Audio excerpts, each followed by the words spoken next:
I'm Daniel Steegmann Mangrané. I'm an artist from Barcelona and I have been living in Brazil for the last 15 years. I've been obsessed with the rainforest since ever, almost since I have a memory.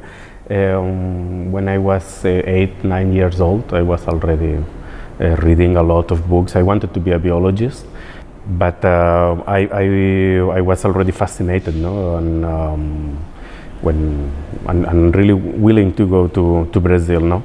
I only managed to go to Brazil many years later, with 20-something years old, and actually never come back. For me, the rainforest is not only a fascinating object in itself, but it's also a metaphor. It's like a model of thinking. The rainforest, for example, one of the things that people fail to realize, even biologists fail to realize when they go to the rainforest for the first time, is that when you see all this lushness, all this incredibly amazing variety of forms and the sizes of the leaves and all this fertility, all this life, all this amount of life you see around you. It's very easy that this blinds you to the fact that inside the rainforest the nutrients are extremely scarce. The soil is super poor, it's basically sandy, there's no nitrogen almost. The canopy is so thick that the sun almost doesn't reach the ground. And the same with the rain, So you can be in the rain filming or being there for hours with a huge rain and you don't get really soaked, I mean, of course you get wet, but you also get wet because it's just really hot and humid, So all the things you are seeing around you, all these different strategies, all these forms of life are actually a fight for light, water, and nutrients. So what makes the rainforest so extremely rich and so extremely fertile, it's the interactions and the interdependencies that are established between the species, and how, to a metabolical level, one species helps breaking the components for the other one, or how the fungus break apart all the litter much faster than the plants could do. And without the fungus, the plants could not profit from the litter falling. So it's how all these things are connected and embedded and entangled one to the other that for me it makes me think how the world works at large. 16 millimeters, it's as the name clearly states, it's a 16 millimeters film. It's I was willing to do a moving image work for a while, and I even bought a digital video camera to make some filmings, and but I never could relate to it. I have a better understanding right now, but at the time, no. And then suddenly I remember I studied photography. So I knew how the chemicals work, how the optics work, how like the exposure of a camera works, and I thought, maybe I should do a film instead of video, And then I remember just thinking like, how long it lasts a roll of 16 millimeters.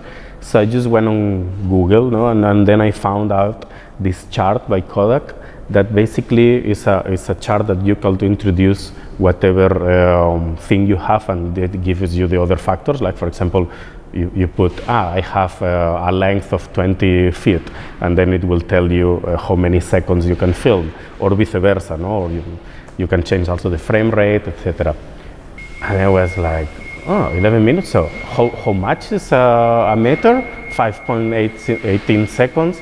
So how much is a second? 18 centimeters. I was like, this is what I want to do. Like the whole idea came straight to my head. I was sure I wanted to do a 16 millimeters film, and that I wanted to make a film that will be the length of an entire roll expanded through the forest.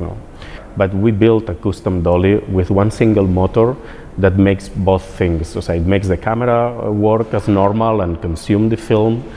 and moves the camera through a cable for the same distance and at the same speed that consumes the film. No?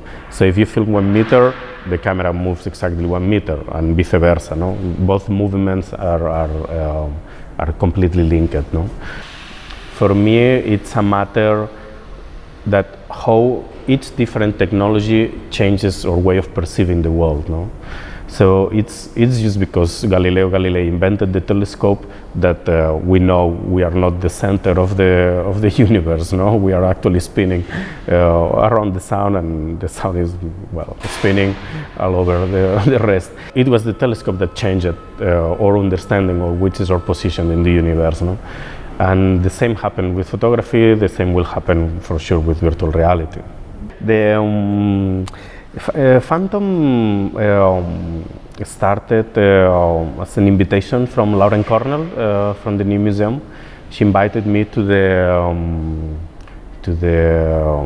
triennial there in the New Museum in 2014, and then I went to New York to be there for a short residency and start developing the projects for the triennial.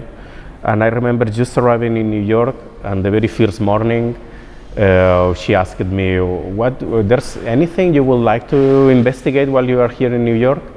One thing was Kodak in Rochester, no, in upstate New York. The other thing was like, maybe you have some contacts with someone that works with virtual reality, because I had this idea that might be something interesting to explore the rainforest. With a couple of calls, we got a meeting in a couple of days, very easy. We went to see a company working mostly on how you say that, real estate development, so virtual reality solutions for virtual estate. But that was the first time I put a headset, and it was just amazing. And I was sitting in a table in the virtual world. No? I was sitting in a table in the real as well, but in the virtual world I was sitting in a beautiful, huge office with views to all New York in the, 60th floor somewhere. And then I had a glass of water in front of me. And this glass of water was one of the most amazing things I've seen in my life. I was just approaching to it and look it from below, and moving back and forth, and obviously the virtual world reacts extremely precisely to your movements. No? So next step was to find the right guys to do this work. So by searching, we find out ScanLab in London, and we pitched them the project. They were very excited of going to the rainforest, and also very excited to be able to work with this technology that at the time was really a developer thing. And also the New Museum secured the help from OptiTrack, that is a tracking camera system, and Oculus, that was just recently bought by Facebook, so they were extremely busy and not really willing to attend any call. But the thing is that we went with William from ScanLab to the rainforest, and then we scanned quite a big patch of it. It's about 600 square meters. We scanned several spots, but the one people can experience here in the space, it's about 600 square meters. And then when they render it visible through the glasses. No? What interests me a lot of this technology is that when you put the glasses, it's extremely convincing physically for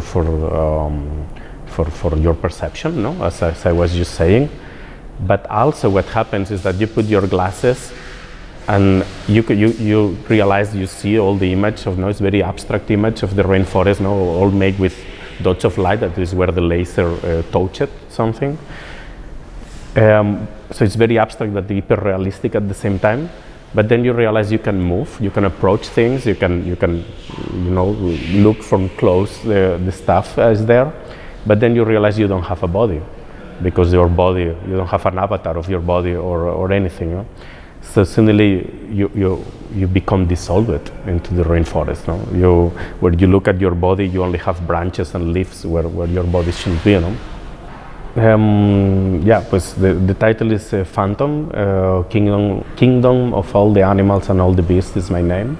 We normally have been using, or have been understanding the world by a system of oppositions. No? So it's modernist thinking, Occidental thinking in the last few centuries have been basically worried about the senses, no? So what is what in itself? And first, I don't think things are in itself. Things are just connected to anything else. And I don't think really there's things, but one single thing. The point is that we understand the world by this system of oppositions in which we will take the whole world, and we will split. We will split, for example, in living and non-living. The living we will split in plants and animals. The animals we will split them in superior and inferior animals. The superior in primates and non-primates, and so on and so on and so on. And at the end, you arrive to this very thin slice that is the only human. No, so you have everything is nature. You have everything is the rest, and then this thin slice here is the human that is defined, but I don't know, a different set of oppositions to the rest of the world. No?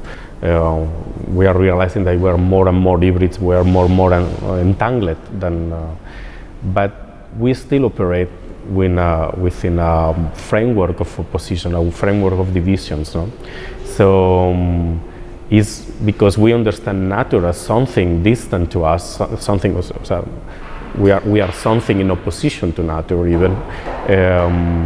That we are being able to destroy the rainforest or the world we live in as if we were not part of it.